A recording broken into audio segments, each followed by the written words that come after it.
नमस्कार, जय हिंद, वंदे मातरम। दोस्तों, आप सभी का स्वागत है आपके अपने यूट्यूब चैनल में राष्ट्र हित में शिक्षा। दिस इज विभूषिता मिश्रा फ्रॉम मार्गदर्शन फॉर सिविल सर्विसेज। दोस्तों, आज की इस वीडियो में सुपर फास्ट की श्रृंखला में इंटर करने वाले हैं। इसमें 10 मोस्ट इम्पॉर्टेंट क्वेश्चन आपके जीके के हैं, जो सभी कॉम्पिटिटिव एग्जाम की दृष्टि से बहुत ही इम्पॉर्टेंट हैं। तो चलिए हम अपने क्वेश्चन की ओर बढ़ते हैं। तो हमारा फर्स्ट क्वेश्चन है, वह काल्पनिक रेखा जो पृथ्वी को 2 भागों में बांटती है क्या कहलाती है? तो ऑप्शन ए है आपका भूमध्य रेखा, ऑप्शन बी है मकर रेखा, ऑप्शन सी है कर्क रेखा और ऑप्शन डी है देशांतर रेखा। तो आपका राइट आंसर क्या हो जाएगा? भूमध्य। आपको जो राइट आंसर हो जाएगा वो है भूमध्य रेखा। चलिए हम नेक्स्ट क्वेश्चन की ओर बढ़ते हैं। वह काल्पनिक रेखा जो भूमध्य रेखा को समकोण पर काटती है क्या कहलाती है? ऑप्शन ए है जो आपका वो है भूमध्य रेखा, ऑप्शन बी है मकर रेखा, ऑप्शन सी है कर्क रेखा, ऑप्शन डी है देशांतर रेखा। तो क्या हो जाएगा आपका राइट आंसर?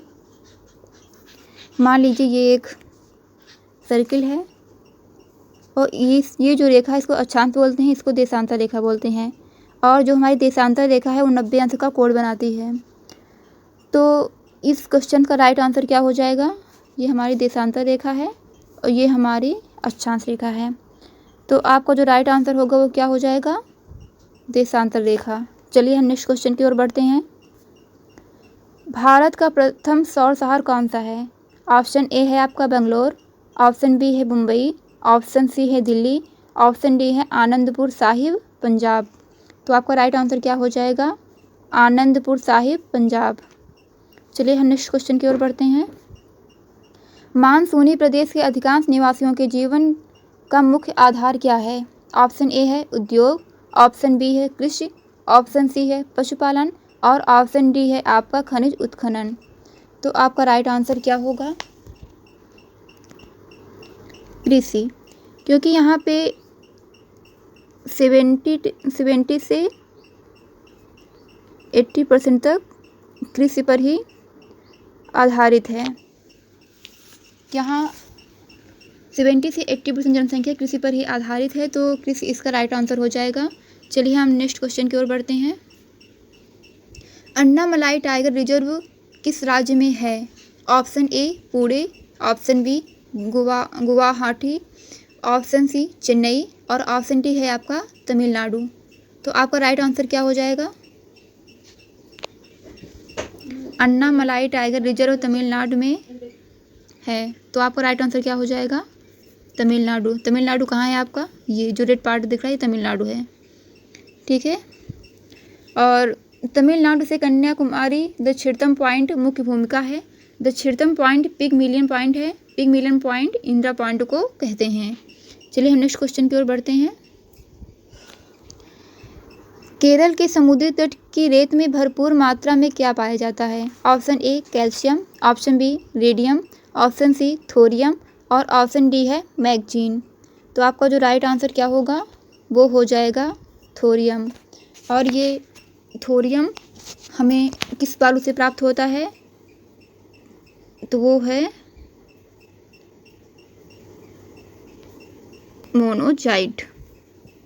मोनोजाइट इसका राइट आंसर हो जाएगा। इसका जो राइट आंसर हो जाएगा वो है थोरियम। मोनोजाइट के बालू में ये मिलते हैं। केरल राज्य साक्षरता में नंबर 1 है। केरल में पेरियाल अभयारण्य है और केरल में ही नारियल का उत्पादन सबसे ज़्यादा होता है। केरल में ही हाथियों के लिए सबसे अच्छी जगह पाया जाता है। तो ये है केरल से रिलेटेड क्वेश्चंस जो आप लोग याद रखिएगा। चलिए हम नेक्स्ट क्वेश्चन की ओर बढ़ते हैं। पश्चिम बंगाल में रानीगंज किस लिए विख्यात है? Option A petroleum, option B aluminium, option C कोयला और ऑप्शन डी है आपका यूरेनियम। तो आपका राइट आंसर क्या हो जाएगा?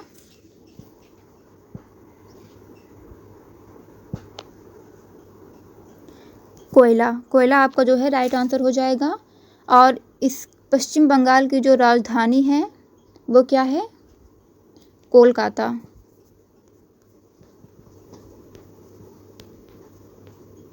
कोलकाता इसका राइट आंसर हो जाएगा। पश्चिम बंगाल में रानीगंज कोयला के लिए विख्यात है और पश्चिम बंगाल की जो राजधानी है वो है कोलकाता। रानीगंज वेस्ट बंगाल में पड़ता है। दुर्गा पूजा यहाँ का प्रमुख त्यौहार है। इस टाइम वहाँ ममता बनर्जी की सरकार है। चलिए हम नेक्स्ट क्वेश्चन की ओर बढ़ते हैं। अपातानी डाफला कहाँ की मुख्य जनजाति है? ऑप्शन ए है आपका केरल, ऑप्शन बी है मणिपुर, ऑप्शन सी है तमिलनाडु और ऑप्शन डी है आपका अरुणाचल प्रदेश। तो आपका राइट आंसर क्या होगा? अरुणाचल प्रदेश आपका राइट आंसर हो जाएगा। चलिए हम नेक्स्ट क्वेश्चन की ओर बढ़ते हैं। 1 मिनट हम इस थोड़ा सा जान लेते हैं। जो यांग ऑफ दर्रा है वह कहाँ स्थित है? जो यांग ऑफ दर्रा है वह कहाँ स्थित है? तो वह अरुणाचल प्रदेश में ही स्थित है। चलिए हम नेक्स्ट क्वेश्चन की ओर बढ़ते हैं। निम्न में हुगली नदी के किनारे कौन सा शहर बसा हुआ है? हुगली नदी के किनारे कौन सा शहर बसा हुआ है? तो ऑप्शन ए है आपका अयोध्या, ऑप्शन बी है कोलकाता, ऑप्शन सी है उज्जैन और ऑप्शन डी है आपका कानपुर। तो ये अयोध्या है ये सरयू नदी के किनारे स्थित है और ये कोलकाता, जो हमारे कोलकाता है ये हुगली नदी के किनारे स्थित है और उज्जैन में जो है क्षिप्रा नदी है और कानपुर में गंगा नदी है। तो इसका जो आपका राइट आंसर हो जाएगा वो है कोलकाता। कोलकाता आपका राइट आंसर हो जाएगा। आज की वीडियो में बस इतना ही। Thanks to all of you.